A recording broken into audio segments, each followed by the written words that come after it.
On the chilling morning of February 15, 2018, the serene Tammon village in Nanjing District, Hansong City, Shanxi Province, China, was shattered by a brutal multiple murder that gripped the local community and attracted national attention. Three family members, in the midst of honoring their ancestors with incense, met a horrifying end at the hands of a young man.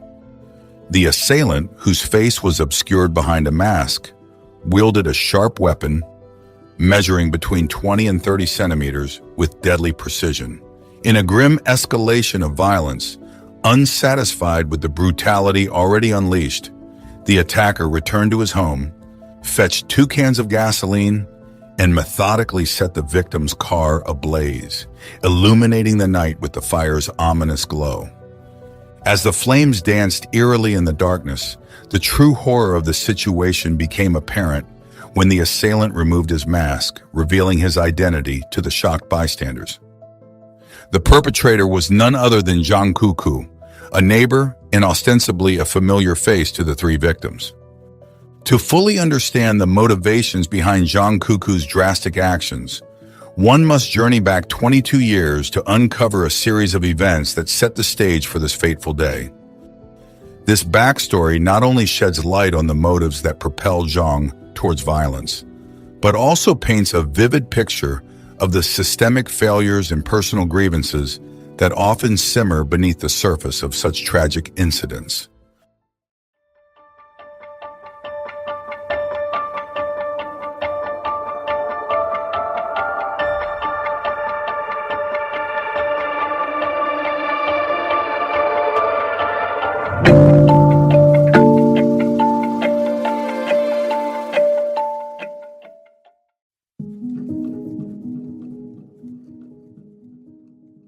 In the year 1994, within the humble confines of Wang, a small impoverished village, lived the Zhang family, comprising a father, a young Zhang Koukou, his sister, and their devoted mother. Nearby resided their neighbors, the Wang family, which included an elderly couple and their 3 sons. Life in Wang was tough, but these 2 families initially shared a bond typical of close-knit village communities, often supporting each other in daily chores and hardships stemming from their mutual struggle against poverty. This harmony, however, was destined to fray when a government contract promising to bring significant employment opportunities to the village surfaced. The contract was an alluring prospect, offering financial rewards far beyond the meager earnings from traditional farming. It quickly became the village's golden ticket, eyed eagerly by all, including the Zhangs and the Wangs. As the potential for life-altering wealth became apparent, the spirit of community cooperation gave way to cutthroat competition. The once amicable relationship between the Zhang and Wang families began to deteriorate under the weight of greed and ambition. Desperate to maintain peace and a semblance of their old camaraderie, the Zhang family extended an olive branch. They proposed a generous arrangement, allowing the Wang family first dibs on the lucrative contract for 2 years, after which it would pass to the Zhangs, ensuring both families could benefit from this government initiative. For 2 years, the Wangs immersed themselves in the new venture, reaping substantial financial benefits. However, when the time came to transfer the contract as agreed, the Wang family, now accustomed to a more affluent lifestyle and reluctant to relinquish their source of wealth, reneged on their promise. This betrayal ignited fierce disputes, with the Wangs even mocking the Zhangs, confident that their newfound status shielded them from repercussions. The tension reached a tragic climax on August 27, 1996, when an altercation erupted violently. In the heat of the conflict, the Wang family's second son wielded a baseball bat against Mrs. Zhang with fatal consequences. The strike to her head was lethal, ending her life instantly in front of her horrified family. 13-year-old Zhang Koukou was thrust suddenly into a nightmare, cradling his mother's lifeless body, witnessing the brutal end of her life in a confusion of grief and disbelief. Compounding the young boy's trauma, the financial constraints of the Zhang family meant that the autopsy had to be performed in an all-too public and gruesome manner, right at their doorstep, with a crowd of villagers, including the distraught son, looking on. The forensic team's cold, clinical dissection of his mother's body, including the shaving of her hair and the opening of her skull, was a sight so harrowing that it seared itself into Koukou's memory, a haunting vision that would shape the course of his life forever. This poignant backdrop sets the stage for understanding the profound impact of these events on Zhang Koukou, whose later actions would unfold under the heavy shadow of his past, marked indelibly by loss, betrayal, and a thirst for justice that the young boy could neither comprehend nor control at the time.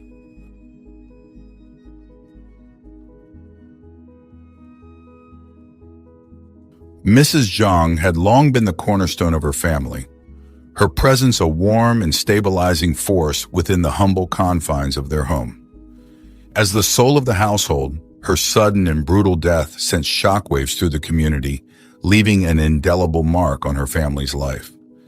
In the immediate aftermath, the local police swiftly apprehended Mr. Wang, his second son, and his youngest son, quickly embroiling the families in a complex legal battle that would expose deep flaws in the justice system.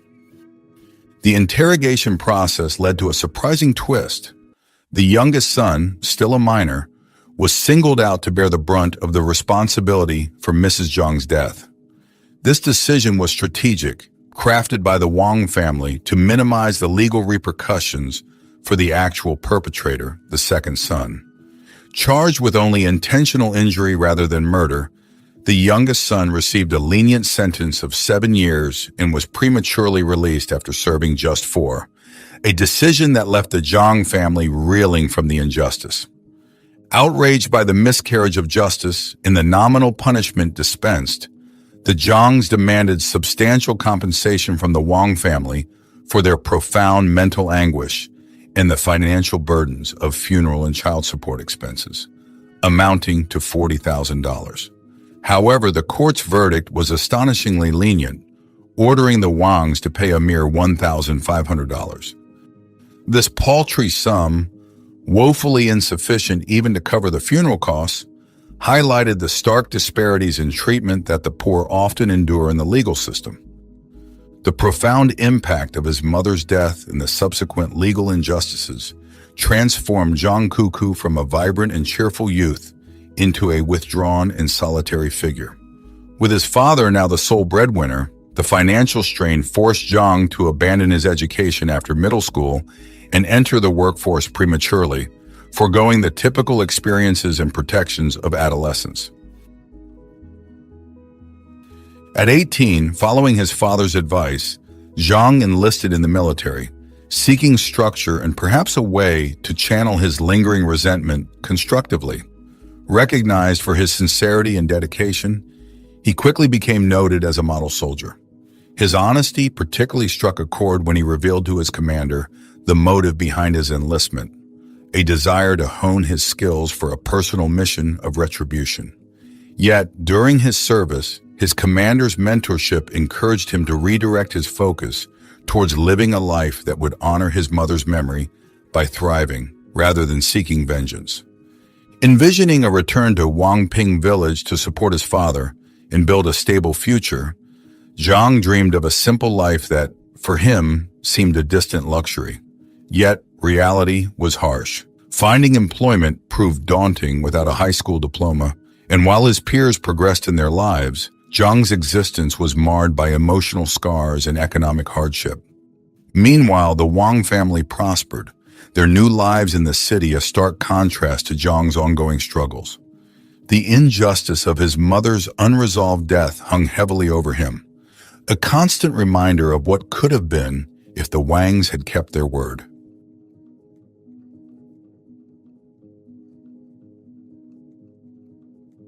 Once in a bid to escape the shadows of his past that clung to him relentlessly, Zhang Koukou ventured far from home to the distant lands of Argentina. He hoped that a new environment might offer solace and a respite from the ghostly memories that haunted him incessantly. However, the specters of his past proved inescapable, following him across continents and seeping into his every day. Thus, after 22 years of torment, Zhang resolved to return to his ancestral village, seeking closure in the very place where his nightmares began. In December 2017, amidst the festive backdrop of Chinese New Year, a time when families reunite in celebration, no matter where they've scattered, Zhang Koukou made his return. The village roads, dressed in the vibrant colors and lights of the season, were lined with families reveling in the joyous reunion. Yet for Zhang, the visit was overshadowed by a vivid recollection of the tragedy that had occurred more than 2 decades prior, the memory of which had never dimmed. The reunion with his father, Mr. Zhang, was bittersweet. Mr. Zhang, visibly aged but with eyes that lit up upon seeing his son, was overjoyed yet heavy-hearted. Zhang Koukou, now matured and weathered by the years apart, presented his father with a sum of money, symbolizing his support for his father's retirement. However, Mr. Zhang cherished nothing more than the presence of his son. Their conversation, filled with unspoken words and emotional undercurrents, ended with Zhang Koukou in tears, painfully aware that this reunion could be their last. With the Lunar New Year festivities drawing near and the village steeped in tradition and togetherness, Zhang Koukou saw the confluence of time and opportunity to enact the vengeance that had simmered within him for 22 years. On the morning of February 15, 2018, as the village prepared to honor their ancestors, Zhang stood by his window watching, waiting for the return of the Wang brothers. The moment their luxury car pulled up, the familiar faces of the eldest and youngest brothers in sight, a chilling resolve settled over him. Concealed near the cemetery under the midday sun, face shrouded and knife in hand, Zhang Koukou waited as the Wang brothers paid their respects. As they departed, oblivious to the fate that awaited them, Zhang sprang from his hiding, his actions swift and silent. The youngest brother fell first, a gash at his neck followed by multiple stabs, as the elder brother watched in horror, uttering "Koukou, Koukou" in a desperate whisper. Zhang pursued him, relentless until the elder too lay lifeless, the quiet mountain air now thick with the scent of blood. Zhang's vengeance didn't end there. He returned to the Wang household, confronting Mr. Wang with a deep, lethal stab as the door opened. Mrs. Wang, confused and frightened by her failing senses, could only tremble as Zhang declared his mercy towards her because of her gender, leaving her alive amidst the chaos. With 3 lives taken, Zhang then visited the scene of his mother's murder, setting the Wang brothers' car ablaze. As the flames consumed the vehicle, he stood watching, whispering to the memory of his mother, affirming his act of retribution. With his mission of vengeance complete, Zhang Koukou disappeared into the shadows of the village, leaving behind a community in shock and a legacy of unresolved pain and justice that would echo in the village's history forever.